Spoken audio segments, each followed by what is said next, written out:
Good evening, ladies and gentlemen. How are we getting on? Happy New Year. So, with 2019 upon us, Bethesda released a few little updates and notes regarding what we can expect to see for Fallout 76 over the next few weeks and months. So, we're going to have a look at the few updates they've put out and see what we've got in store. So, first up, on the 1st of January, they put out a Happy New Year to everybody, which is all very nice. So we've got, later this month, we're providing resolutions by way of new patches for Fallout 76, like our December 11th update. And we will have a big update that will address many of the issues you've been providing feedback on. So that's the patch that's coming today.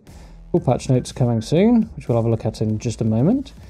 We're also building an incredible list of future updates that we can't wait to share, including new quests, weekly in-game events, new vaults opening, a new PvP mode, player vending, and much, much more. So this is the first few chunks, rather, of upcoming free expansion content, or DLC, for want of a better way of putting it. So I'm looking forward to seeing exactly how this is going to manifest. Player vending will probably be a relatively small patch sort of thing, but new quests and vaults opening and so on and so forth, that hopefully will be something a little bit bigger and should be interesting to look forward to. It looks like that should be coming reasonably soon, or at the very least news should be coming hopefully in the next few weeks, this month hopefully. It'd be good to hear more on that. So January 9th, we've got Party Like It's 2077. So as we embark on another big year of Fallout 76, you can continue to expect weekly installments of Inside the Vault. Fantastic. Keeping up to date with what's going on is always a good thing. Definitely want to know what they're planning and what they're up to. And get the latest on what's happening. Cool. So, update. Containing more than 150 fixes. The patch will land on PC tomorrow, or today, in fact. In fact, they're doing it now as we speak. So, and consoles will be early next week. I'd imagine part of the reason for that is that prior to releasing patches on console, it has to go through a certification process with either Microsoft or Sony. And that obviously has to be the finalised version of the patch, or they get it sent back and have to go through the whole process again. Whereas on PC, they don't have to do that because it's through their own launcher. So beyond the patch, working on another one that will hit hopefully close to the end of the month. Cool, a couple of weeks off, but that's roughly the schedule they've been working on anyway, that's fine. And we'll continue to add fixes for issues being voiced by the community, including the number of plans vendors have available, fixing a few legendary mods, and addressing issues with some perks. So that's some ongoing stuff. Presumably this means we'll be getting more plans available through vendors, which will be cool. And if building, there's a few that I've picked up a few lately, but I'm still looking for a few as well, so having access to those will be good. And of course, for those who've played Fallout 76 in 2018, you can now download the Fallout Classic Collection on PC. So if I understand correctly, that's, oh yeah, you can see it here actually. That's the original Fallout, Fallout 2 and Fallout Tactics, which is debatably canon, but still it's a game and you can play it. Those are all available on PC free through the Bethesda Net launcher if you want to go down that road. However, let's have a look at today's patch in a little bit more detail. There's quite a lot in here, and it does repeat itself a couple of times, which is a bit unfortunate, but we'll try and keep it reasonably to the point.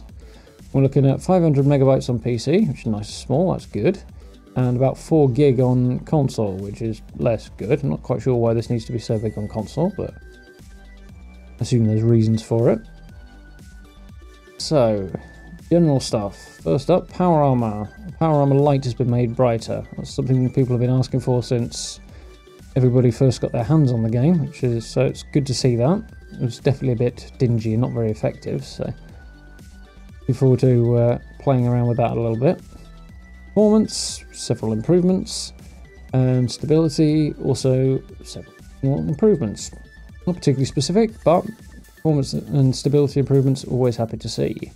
So, balance. Charging barrels mod on the gatling laser will actually effectively increase the gatling laser's damage, which I'm guessing it wasn't doing before. Glowing wands, this is a big one. Glowing wands will no longer grant erroneous large amounts of XP. Dev note, which we can always do with more information, so if I want to keep this up, I'm only too happy to see it. Glowing ones were granting large boss XP rewards, making them highly exploitable when combined with nuke zones. So this is why everybody's nuking the living daylights out of the White Springs, because there's an awful lot of ghouls there, and a lot of them become glowing ones that then drop ridiculously large amounts of XP. So they've brought that back to reduce the over power leveling effect of that. Hopefully it'll get a bit more variety, because to be honest, if you get the death from above thing and you know there's a nuke being launched, you know where it's going. It's going straight to the White Spring. Nobody seems to nuke anywhere else at the moment.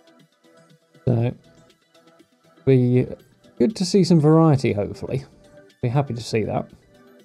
So, crafting. Lowered the chance for power generators to spawn fusion cores. So, the fusion generators knocking around the world will have fusion cores in them a lot less often. So, it'll make them a bit harder to get, which is cool. As it is, I see a lot of people just running around all the time in power armor, which is fine, but making that a little bit more difficult will make them feel a little bit more special, so I'm definitely down for that. That's cool. Crafting, again, set a minimum component cost of workshop buildings requiring steel, wood or plastic to 2. So anything you're building will require a minimum of 2 wood, 2 steel. Not entirely sure why, it just means things will cost a little bit more when you're building in your camp. I'm not particularly bothered. It might be a back-end sort of trick to help pull people's stashes down a little bit. If it's burning through materials a little bit faster, hopefully that'll free up a little bit of room in people's stashes. Certainly wouldn't complain about that. And these particular materials are not hard to get hold of, so that's fine. It's a fairly innocuous little change. We'll have to see if it actually has any noticeable difference. Bobby pins. This is quite a good one. Reduce the weight from 0.1 pound to 0.001. So that's actually close to what they weigh in real life, actually, funnily enough. Been a few articles and things talking about that, which is quite interesting. Systems, PvP. Opening a player-owned locked container will now be considered a PvP action. Apparently it was always supposed to be, but clearly it wasn't. So that's cool. Somebody opens up the water purifier I've locked, presumably by picking the lock. That will be initiating PvP. I'm curious to find out is whether or not that'll put a bounty on their head. I know if you run up and start shooting people's turrets or whatever, or destroying their bases, you can acquire bounties that way, or you could. I'm not entirely sure if you can now. I haven't tried it to find out. So, bug fixes. This is going to repeat in a couple of places, so I'll try and keep that to a minimum, but this is the big meat of the patch, and there's a lot here. There's some good stuff, there's some fairly innocuous stuff, but it's all steps in the right direction, so have a look. Xbox One performance. Blowing up mainframe core stations will no longer cause a performance drop. I have absolutely no idea what this refers to. I'm sure some people will, but any performance improvement for Xbox, that's fine. PC, infinite loading. Fix an infinite load screen that could occur when attempting to join a server on PC. Okay, I've seen that on occasion. Don't know if it would pull down the loading times in general, but that initial load crashing is a frustrating thing. So I'm definitely happy to see that fixed. Fix the crash that can occur when opening the Pip-Boy. Fortunately, I haven't run into that one, but that would be particularly aggravating, I can imagine. Improve client performance when viewing a nuke explosion, presumably seeing a nuke going off. That's not particularly well worded. But that's all well and good. That's definitely a good thing, because the frame rate tends to plummet when you're looking at nukes going off. Just not massively surprising, but you know, anything that improves that's a good thing. Fix an issue where reading a note will cause the background to freeze. Okay. Increase performance in areas with a lot of scorched statues. Yeah, areas with densely packed with scorched can end up being a little low on the frames, so hopefully that'll be a little better. Cool. Fix an issue where items could be duplicated. So just before Christmas, one of the patches removed one of the major item duplication glitches, but there was still one hanging around that was functioning. I think it was just the one. It looks like they have now patched that out as well. Fix an issue that allowed armor mods to reduce carry weight past intended values. So people using pocketed mods to drop their carrying weight rather than increasing the capacity. Which is, yeah, that's a bit of an exploit that I've seen a few people talking about on YouTube and whatever. And yeah, it's good to see that going. That's not really in the spirit of the game. So I'm sure that'll annoy a few people as well, but that sort of thing was always going to get removed sooner or later. Addressed an issue where players could load into the geometry after fast travel, so just spawning straight into the ground or something. So, yeah, good. Smoother fast travelling is always good. So, arts and graphics, we've got lever action rifle now only reloads the correct number of ammo. So, presumably, from the look of that, it was just an animation issue. It was putting the right number of bullets into the chamber, but the animation wasn't matching up with it. That should now be correct. That's cool. I haven't found one of those yet. Be good to get my hands on one of those. Effects. Consumed berry mentats now correctly show purple glowing auras around players and creatures. Handy if you're having a hard time spotting people. So, this is an interesting bit to me. Camps, workshops and crafting. There's a couple of big changes here to armour. So level 25 armour and above now requires anti-ballistic fibre to craft. So that's just ballistic fibre, I assume. They're just calling it something different for some weird reason. Can't think what else it could be unless they're introducing a new material, but that seems unlikely at this point in time. So tied into that is also component quantities required to repair mid to high level armour and weapons have been reduced by up to 20%. That's great. Because generally when my armour was getting particularly damaged, rather than repairing it, I was just scrapping it and building new because it cost less. So repair costs will scale with level, and there's room to reduce costs at higher levels. Presumably that's perk related, but or maybe they're planning on seeing how it goes and maybe changing it again later. We'll have to see. Crafting anti-ballistic fibre becomes required for armour at level 25 instead of previously at level 20. So lower level armours won't require ballistic fibre. Take longer before you hit the point where they do. So, and the issue I did have is you might use one or two of them when creating a piece of armour. When repairing it, you might be asked to use 5 or 6 for that effect. So hopefully they're pulling that back down. The costs will be a bit more balanced and manageable. That should be good. Fixed an issue that prevented players with correctly equipped perk cards from being able to craft antibiotics and disease cures. So perk not working properly. Hardened mass will no longer be scrapped when scrap or junk is selected. Not quite sure what this is, but from the look of it, it was being scrapped automatically where it shouldn't be. And they fixed that, cool. Overall repair costs have been lowered for both weapons and armour. Always happy to see that. So fixed issues where enemies at some workshop locations would spawn underground, making the workshop unclaimable. So that's Charleston Landfill, Lakeside Cabins, Sunshine Meadows, possibly some others as well. Sunshine Meadows is the big one, I've seen that. That's the one just near Flatwoods. And every time I've tried to claim that so far, there's been a mole rat or something spawned under the earth. I couldn't kill it. Couldn't claim the workshop. Evidently, from what I've seen, other people have managed to get around it, not have the problem, so it's not 100% of the time, but every time I've tried it, it has created the same issue, so that's a good fix I'm happy to see. Fix an issue where objects in workshops could sometimes float in the air when the workshop menu is closed. I've only really run into this when the server starts bugging out a bit, and it forcibly closes the menu. If I've sometimes got an object positioned in the air, it'll just place it in mid-air. But it's never been a serious problem, it just sort of smooths out the experience a bit. Camp workshops. Placing power armor workbenches on foundations will no longer cause them to place on the floor or ceiling above.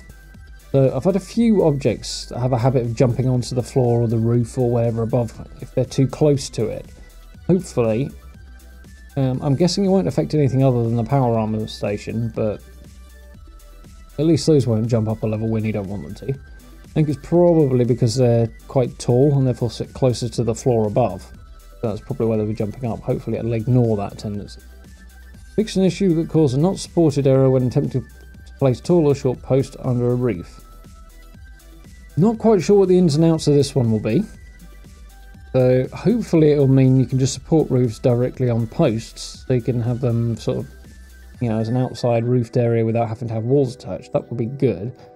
But I have a feeling it probably has more to do with the bottom end of the post than the fact it's connected to the roof. Post specifically rather than the roof. Which would mean it will work in much the same way, it's just slightly more easy to place them, but in the same way they were already placeable. If that makes any sense.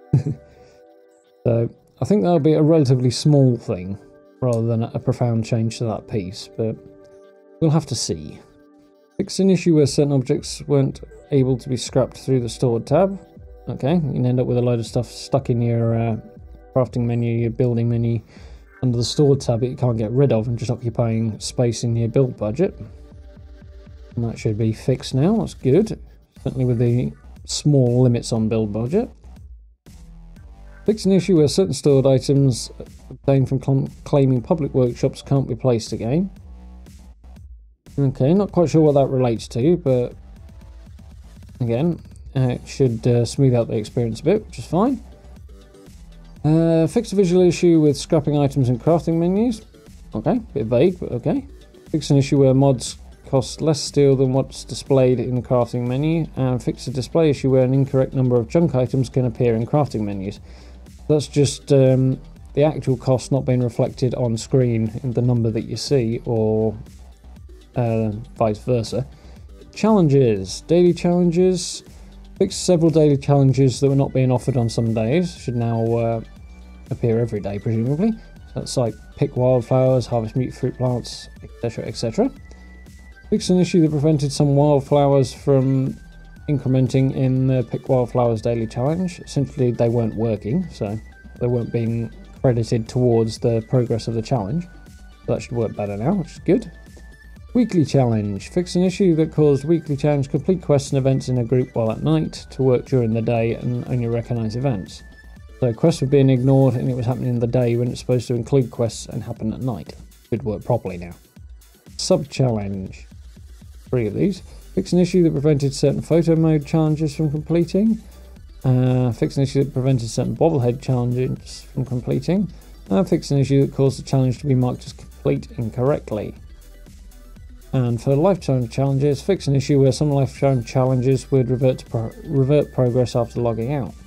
So you'd not be credited with whatever you achieved during a session. That's okay, challenges should be working as expected, and the lifetime challenges, account-wide rather than character-wide, would continue to update rather than sort of backtracking, which means you should be getting atoms a little more often for free and at the rate that is expected, which is cool. So, enemies, robots. Fix an issue that would cause robots to spawn too frequently in White Springs.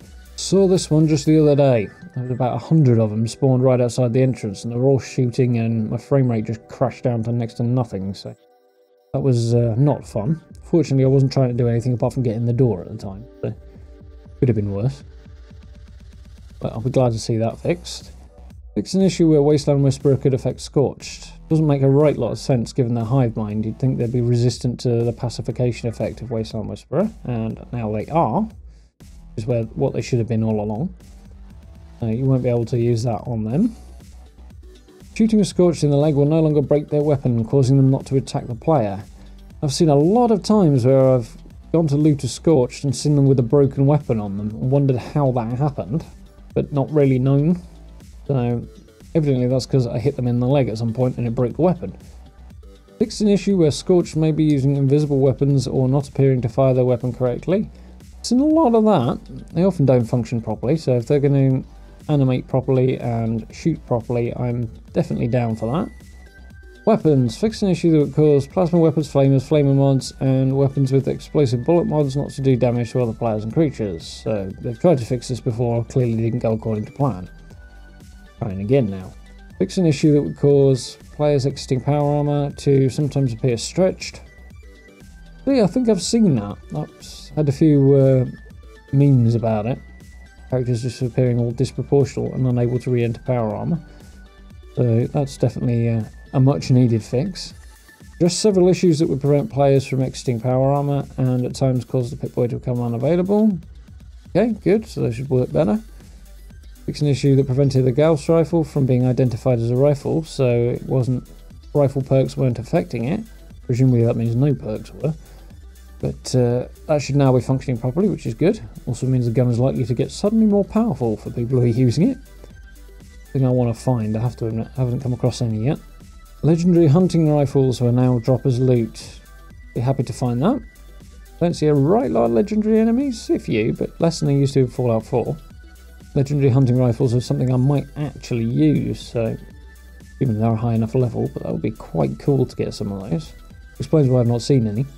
Fix an issue where some pocketed chest pieces were resetting players back to their base carry weight upon logging into the game. So a bug kind of related to the carry weight exploit. Either way, that should be functioning properly. That's a good fix. Fix an issue where players can leave behind an unusable chassis after exiting power armor. Haven't seen that one, but the M79 grenade launcher is now considered an explosive weapon in perks instead of being incorrectly considered a shotgun. So that's quite big. I know a lot of the wikis talk about it being affected by shotgun perks and stuff like that. It's now going to be affected by explosives perks instead, which is that makes more sense. The shotgun's not completely illogical, given the way they fire and are held and stuff, but those will now be tied to a different set of perks. So that's something that's very, very significant for anybody who is using that, because they're suddenly going to find a particular suspect into shotguns for it, but their grenade launcher has just gotten a lot less powerful. So fusion cores, again, this is probably another of the big ones as well. Fusion core generators were producing cores at a slower rate than intended.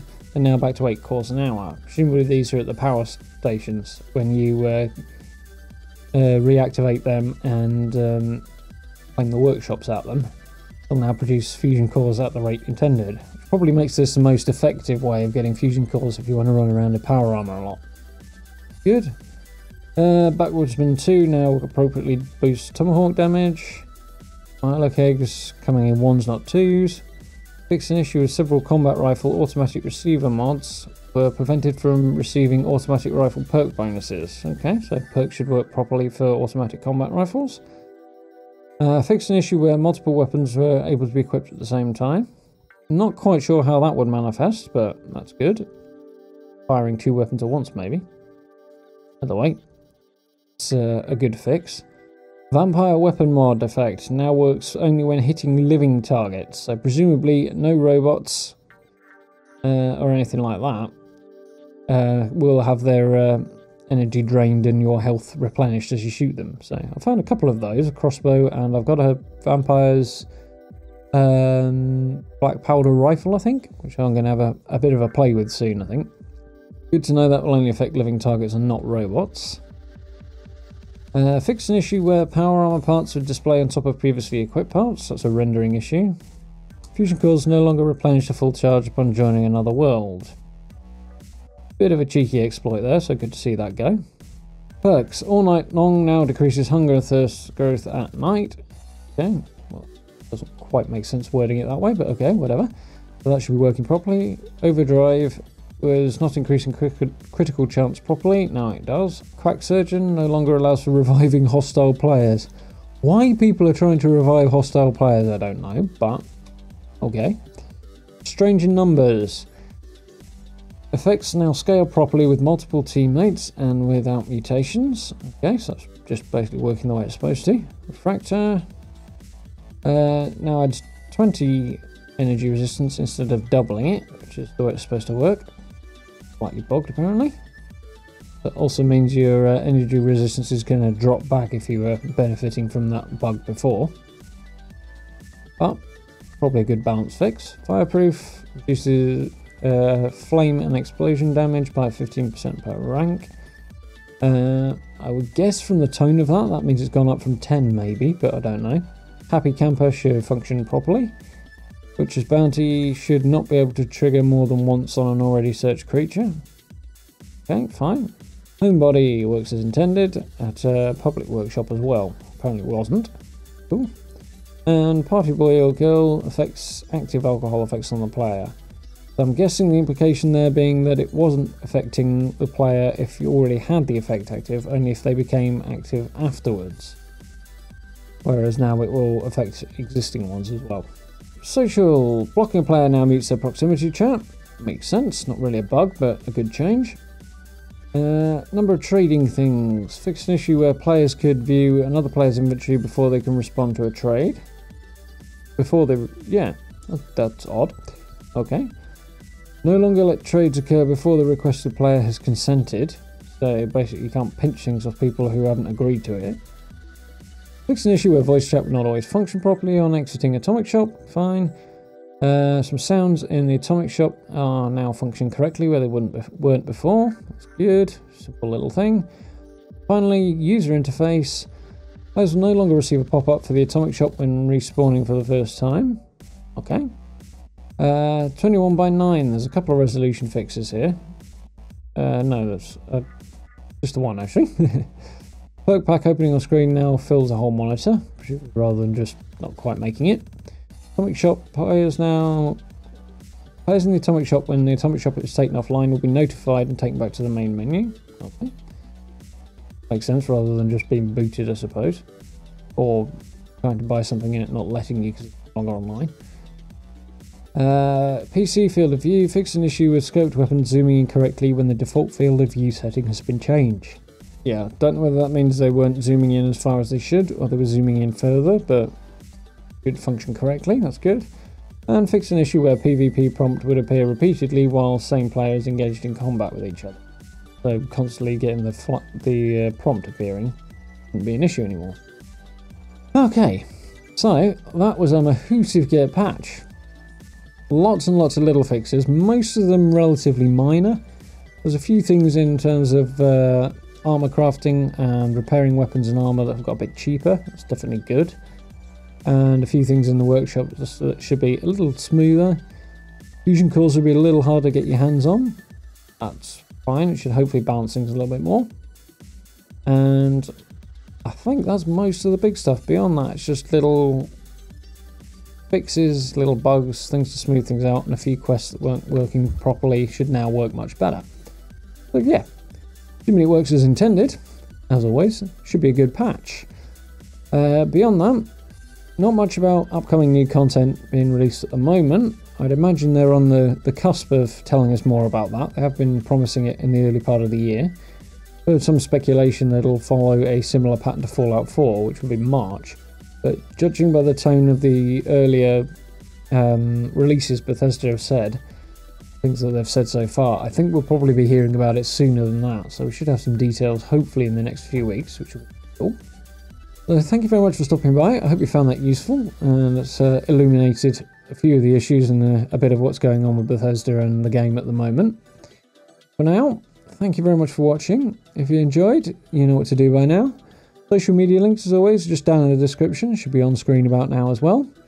Now, thank you very much. I'll be speaking to you all very, very soon.